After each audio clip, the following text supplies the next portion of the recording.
Hello friends, welcome back to the course on finance for non-finance. And today in this session we are going to discuss understanding the cost, what are the various aspects of the cost, why costing is important to us, and second we'll try to learn how to analyze the cost. We'll try to learn there are three basic methods. In this session we'll try to cover one or two methods. The first method is cost identification analysis that we'll try to cover, and then we also try to learn the different aspects by which we divide the cost, that is direct cost, indirect cost methods, and how this in fact this particular thing affect us in taking our decisions. This will be the scope of this particular lecture. So answering the first question, why costing? Why cost is important to us? So cost is important to us whether we are a for-profit organization, whether for not for a profit organization. Cost is important to us because we want to determine the fees which we are going to be charged to the public if we are offering goods or services to the public. If we are selling goods, so what is the price for that good? To determine the price, we have to determine the cost. If we are providing services, then even then we have to decide what is the cost to us, so that we can decide at what price we are going to offer it, whether it is a subsidized or not to subsidize, or what is the cost which is available to us. And this also is to determine the provider. If we are giving a third party to asking a third party to provide the services on behalf of us, that is capitation money, which money I'm going to pay them, that is also the important reason why we go for the cost. And costing also help us to judge our efficiency and to know whether we are doing good or bad, and effectiveness of our programs is to be also judged with the help of costing only. So it is important from the point of the provider of the services or the intervention which we are doing, how effective the intervention is, whether it's a cost effective intervention or is a better other option is available by which we can do the intervention, by which our cost will be reduced but effect is more. So that is something very important for costing point of view. So second question which is there is how to analyze the cost. To analyze the cost, we are having various methods. The first method which we would like to discuss is the cost identification analysis. What this cost identification analysis is, this type of analysis is very useful when we are providing government as a services being provided to the people, or we are offering various products to the public. So what is the economic cost of that particular thing which we are, or what is economic cost to the society of one particular type of behavior, adverse behavior which is existing in the society, or one adverse condition which is available is there in the society. Just for example, in present situations, if I say COVID is prevailing and COVID-19, what is the effect cost of the one COVID patient which is coming to us? What is the cost of that? Now people will simply say the cost of COVID patient is the cost of treatment. No, it is not the just cost of treatment. There are many other things which we need to consider together. At the same time, let me take another example to give you an idea of cost identification analysis, that when we are deciding about the, let's say, what is the cost of cigarette smoking to the society. Now, cost of cigarette smoking to the society, we simply say the pack of cigarette is a cost. It's not that is the cost. There are many other factors which we have to consider while, because if a person who is smoking, he is doing active smoking, and then he is going to have a reduction in his life, as well as then he is going to get sick, the cost of treatment, and then it's not only the cost of treatment of the person, the people, those who are getting infected with him or affected by his treatment are also equally important to us. So here we try to identify various economic costs which are relevant to us. We'll consider in the cost identification analysis. So how we identify the cost in the cost identification method? So we identify the cost in three basic heads. First, you can say broadly two: direct and indirect, direct cost and indirect cost. Direct cost also we divide into two parts. First is direct medical cost, and then direct non-medical cost. The medical costs which are directly associated with on this particular thing is that the cost of treatment of the patient, the cost which is being paid to the doctors for the treatment cost, and then the drugs which are being used to treat the patient, or some tests which are being carried out on the patient. So all that cost will be the medical cost which is there. And then we also include the second direct cost is direct non-medical costs, which are not medical in the nature but non-medical in the nature. That is the room rent, for which being a person being treated, or the administrative costs for which the patient is being treated, or the cost of the hospital facility which are being charged to the patient. So these are the non-medical costs, but they are also being charged to the patient. And the third thing, which is the indirect cost, which is called economic cost, also the opportunity cost,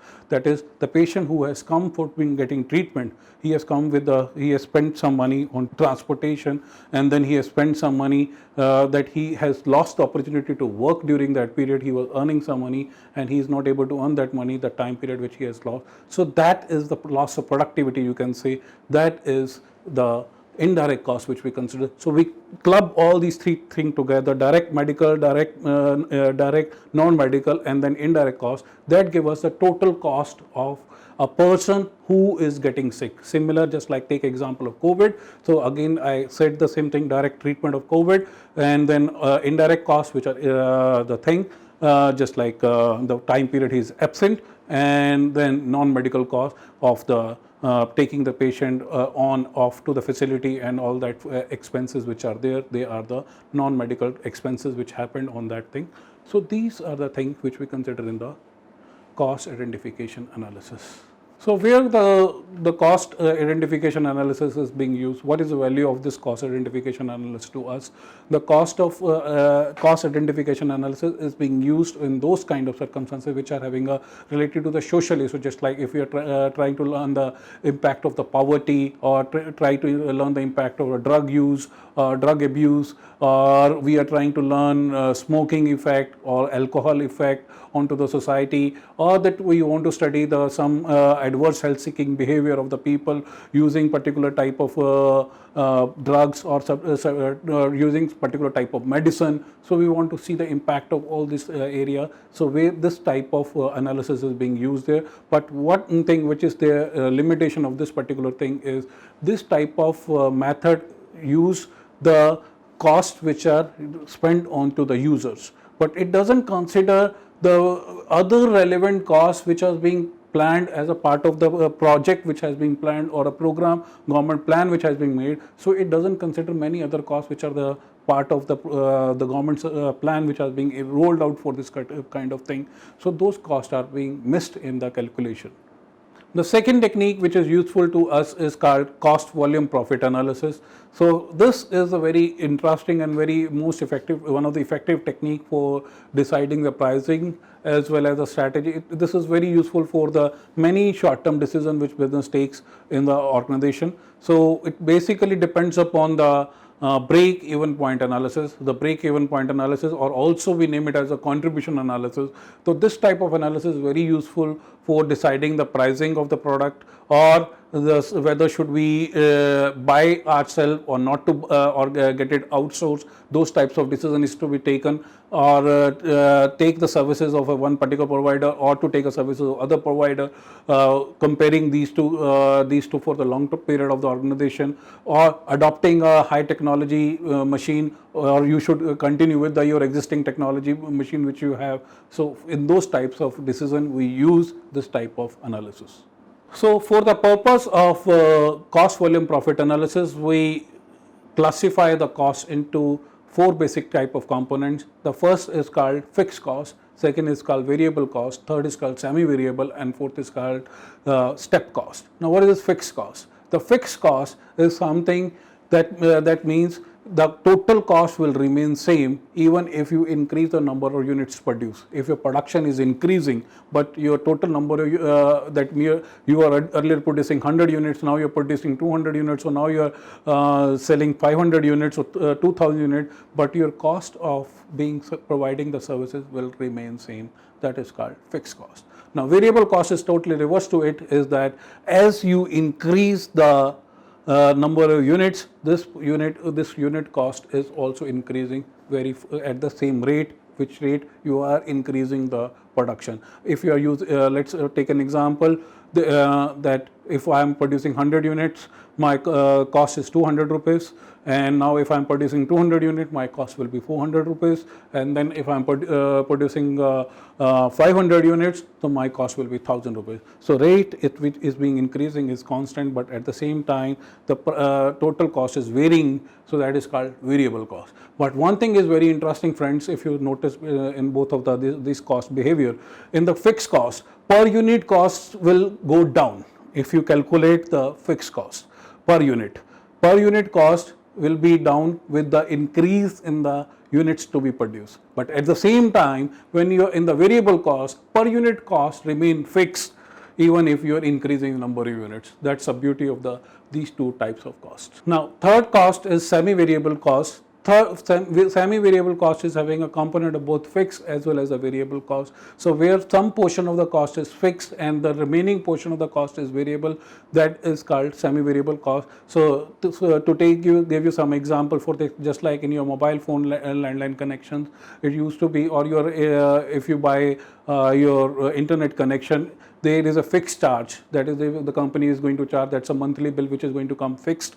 Or electricity bill, there is a minimum charge that will be charged, that even if you use lesser than that or not you use completely with that package, that will be there. After that, if you use more units after that ceiling, so there will be charge which will be per unit rate is fixed, that will be applied to you, and you calculate the cost for that. That is called semi-variable cost.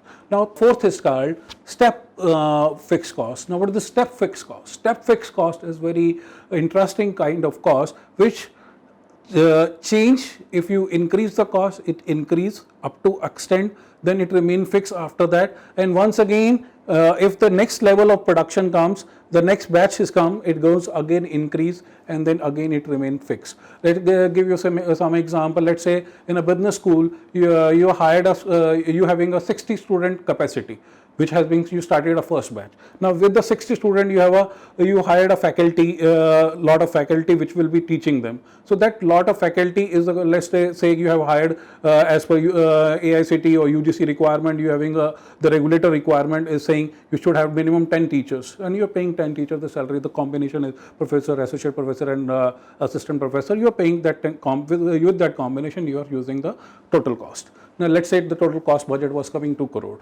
Now you have increased the number of seats from 60 to 120. Now with this increase in the number of seats from 60 to 120, you need to hire 5 more faculty to teach this lot. Now this 5 more faculty which you have hired, that is the step increase in your fixed cost, and after that it will again remain constant. So this is called step fixed cost.